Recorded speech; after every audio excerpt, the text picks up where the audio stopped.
Welcome to the podcast, Let the Prophet Speak. Today we continue our study of the book of the first book of Samuel, Shmuel Aleph. We are in the middle of the third chapter 30, Perek Lamed, and we are up to verse 13. Right now, David and 600 men had left Ziklag after the city was devastated by a raiding party of Amalekites, of Amalekim, and they went into the desert to chase after them in order to retrieve their families who had been taken captive by the Amalekites. Now, of course, David had no idea where in the wilderness to find this nomadic tribe of raiders, and to find them within a vast desert is akin to finding a needle in a haystack, so to speak. But he went to try anyway because he had no choice. This was their family, and he wanted to go rescue the people's families and his own family, and um, and he asked of God for assistance. And God made him a promise that he would find them. So God sent a little test, which we read about in the last chapter, of a Egyptian man who was starving, lying left to die in the desert of thirst and hunger. Um, They took the man in, they revived him, gave him food and drink until he came back to health. And let's see what happens, what kind of information they get from this man. Vayomer lo David. And David said to him, Lemi ata, to whom do you belong?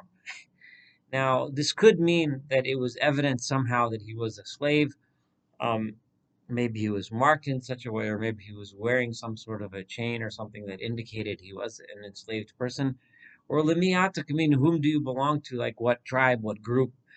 The Amy Ze'ata. And where are you from?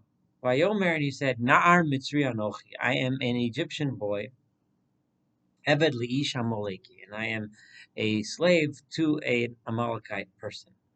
Vayazveni Adoni, and my master abandoned me, Kichalisi Hayom Shlosha, because 3 days ago I got sick. This is just to show what kind of a people the Amalekites were, the kind of people that if they have a slave and he's not useful to them anymore because he's ill, they dump him in the middle of the desert to starve to death. Anachnu poshatnu negev hakresi. We had um, raided against the Kareti people, Baal Asher Yehuda, and some of the Judahite people, Baal Negev Kaleb and the Caleb people. At Ziklag, and the city of Ziklag, Sarafnu Ba'esh, we burnt in flames. So here, this Egyptian man is telling David and his men that he was with the raiding party of Amalekites when that occurred. Vayomrei Lov David. And David asked him, Hatorideni el Hagadud Hazek, can you lead me to where this group of people are hanging out? Vayomer, and he said, Hishava olive elim, first swear to me by God, imtimiseni, that you will not kill me. Vim taskireni biaradoni, and that you won't force me back to go into my master's hands. Considering what kind of a master this person was and how he treated him, we could certainly understand why he wanted to extract from David that promise that he'd never give him back to his owner. And then I will take you back to that group of raiders, that group of bandits. So he brought him to where they were hiding, and they were scattered all over the ground. In other words, they were literally rolling drunk all over the ground. Ochlim, eating, beshosim, and drinking, bechogim, and partying, bechol hashalol hagadol, with all of the great um, spoils and booty that the Sherlokhu that they had taken Me'eretz Pelishtim from the people, the land of the Philistines, and Me'eretz Yehuda from the land of the Judahites. So while both the Philistines and the people of Judah were engaged in battle, these Amalekites took advantage and raided all these towns, especially as we know the town of Ziklag, where David's people, his families were. Came David, and David struck them down. He came, but with the advantage, of course, of surprise. and of course the advantage that all of them were drunk. Mehaneshef vi'ad ha'erev, from the early morning, Neshef is pre-dawn hours, vi'ad ha'erev, until the evening hours, l'macharasam, of the next day. Lo nimlat mehamish, and not a single man was saved from them, ki im arba meos, except for 400 ishnar, young men, asher rochvu al hagmalim vayanusu, that were able to escape by jumping onto camels and running away from before David's onslaught. Vayatzel David, and David saved Eskol asher lakhu Amalek, everything that Amalek had taken from them. V'yatzchein Nafsav, and his own 2 wives, Yitzil David saved from the Amalekites. Lo nedar lohem min hakaton v'agadol, and not from the youngest to the oldest, there wasn't a single person missing. V'ad banim ubanos, not their sons or their daughters, umisholal, and from any of their belongings. V'ad kol asher lakhu lahem hakol yeshiv David, and everything that had been taken from them, David returned to their rightful owners. Vayikach David et kol hatzon v'habokar, and David took all of the livestock, the sheep and cattle. Noagu lifnei hamikneh hahu, he led them away before this tremendous uh, uh, group of livestock, flocks of sheep, and so on. Vayomer zeshel al David, and they called out, "This is the spoils that David has won." So David has now certainly won the confidence of his people back. They had a tremendous victory against the Amalekites and saved their families. So David comes back victorious with all of the people and all of the families and all of the goods. Asher pigru milachas achei David, and they came back to those 200 men who got tired and they couldn't continue to follow David, and they stayed on the other side of the Nachal, Vayushivum v'Nachal Besor, the ones that stayed on the other side of the Wadi Besor, which we mentioned before. Vayetzu likras David, and they came to greet him, likras ha'am asher ito, and to greet all of the people that were with him. Vayigash David es ha'am, and David came to the people, Vayishalem l'shlom, and he asked them how they're doing, how they fared, while they were standing back, and the other 400 were fighting. Now the 400 men that went and fought the Amalekites, Vayan kol ish rov li'almei anashim, and all of the bad people and the uh, ish blial is like, as we've had said that term several times, as a person who's a bandit, a ruffian. Sometimes it's a person who's just a no goodnik, just not a good person, right? All among David's crowd were some of those guys that weren't really exactly the greatest moral or ethical people, and they said, "Meha anoshim," from some of those men David that had gone with David. By Yomer, they said, "Yana shelo hochluim," since they didn't come with me to fight, so we shouldn't give them from any of the booty which we saved. We saved all this stuff from the Amalekites. We should keep the booty. Don't give it back to them. Okay, we'll give them back their families, their wives, and their children that we saved. And let them take them and let them go. But we have no need, but we should keep all the stuff. We should keep all the riches. Vayomer David, and David said, Lo sa'asuchein echoi. Don't act this way, my brothers. In other words, it seems, it's hard to say exactly what's happening here, but it seems like the spoils that they rescued were their own goods. And these men were saying, since we fought for it, we should keep these goods, not give it back to its original owners. And David said, no, this is not how it works. Right? This is not what we do, my brothers, with the things that God has given us. And He has guarded us. We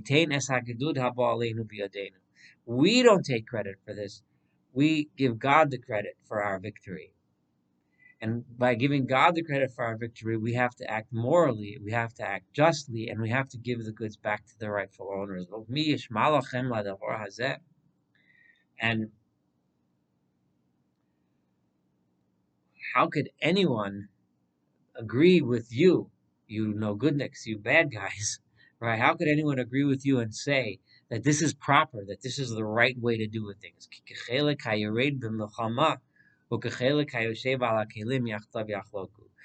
Just like the one who goes to war so gets a portion, so too the people who stay back and guard the things. In other words, they weren't staying back here and doing nothing. While they were back here, they guarded our things. They deserve pay for that as well. It should be evenly divided. So, and this is something which we know, in any war, in any national effort, there's people that go out actual to the battlefield, but there's a tremendous support staff that stays behind that might not be on the battlefield, but they're certainly extremely important and crucial for the victory. And so were these people that were staying behind. They did their part. They deserve to get their portion as well. So give them back their things. That's the right thing to do. Vayehi, and it was Mehayom ha'u from that day and on. Vayesimel l'chol kulu mishpat Yisrael ha'yom hazeh. It became a rule and a lasting rule and a fixed rule for all of Israel until this day.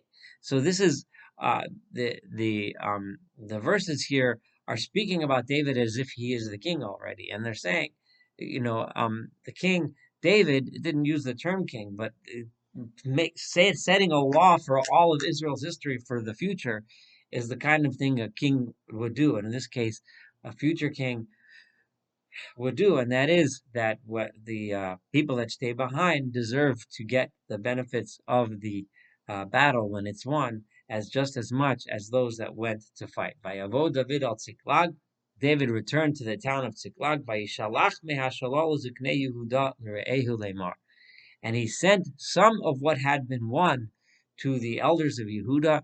It would seem like some of this bounty may have been of the things were captured from the others. Remember that the raiders, the Amalekites, didn't only raid Ziklag; they had raided all around.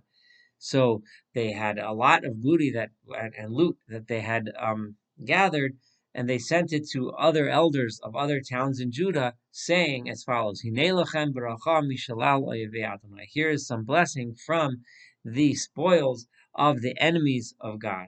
Now note, the Amalekites are being called the enemies of God. They were the enemies of everyone, really. In this case, they were David's enemies for sure. They attacked his town, Ziklag. They were the enemies of the Philistines and the enemies of the Jewish people and the enemies of the other nations that were mentioned before, because they're the enemies of society. The enemies of society, those lawless bandits that make it impossible to develop a society, are considered the enemies of God, further underscoring what we have been saying many times about why the Amalekites were so bad. La'asher b'Beit El, he sent some of the spoils to the people in Beit El. V'lasher b'Ramot Negev, v'lasher b'Yater, in Yatir. V'lasher b'Aroer, he sent it to the people in Aroer. V'lasher b'Sifmot, v'lasher b'Eshtemoa. These are all areas of the people of Yehuda, people of Judah. V'lasher b'Rachol, v'lasher b'Orei ha'Yirach me'Eli, v'lasher b'Orei ha'Keni, to the Canaanites. Those are the descendants of Yisro, of Jethro. They came up several times um, in the book of Judges and in the book of Samuel. V'lasher b'Charma, v'lasher b'Vorashon, v'lasher b'Atoch. These are all place names. V'lasher b'Chevron, the famous town Hebron. V'l'chol ha'mikomos asher yisalech sham David hu v'anashav. And all the places where David and his men had sought refuge and wandered, David repaid them by giving them something. It's interesting that he mentions Yehuda, that David sought refuge in the lands that were occupied by the tribe of Judah, the tribe of Yehuda. Again, just underscoring the the allegiances of the tribe of Yehuda to David, and the other tribes' allegiances more towards Saul, more towards Shaul, who is from the tribe of Benjamin, which is a foreshadowing of the later split that will take place in a few generations between the tribes of Israel and the tribes of Judah. So here you have David repaying all of those that had done him favors in the past. David making sure that everyone gets an equal portion of the bounty. David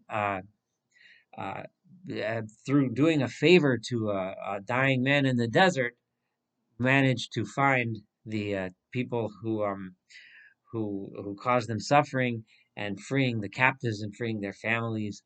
And in the next chapter, we're going to, and all of this is occurring at the same time that Saul is about to encounter the Philistines in um, in a major battle, which is going to be a very important and tragic battle in the story of the king Saul. So David is beginning to act like a king and beginning to build up his allegiances, and Saul is going to go into a very devastating battle, which we will read about in chapter 31. Thank you so much for studying this together. Looking forward for studying chapter 31 and, of course, the entire book of Samuel together.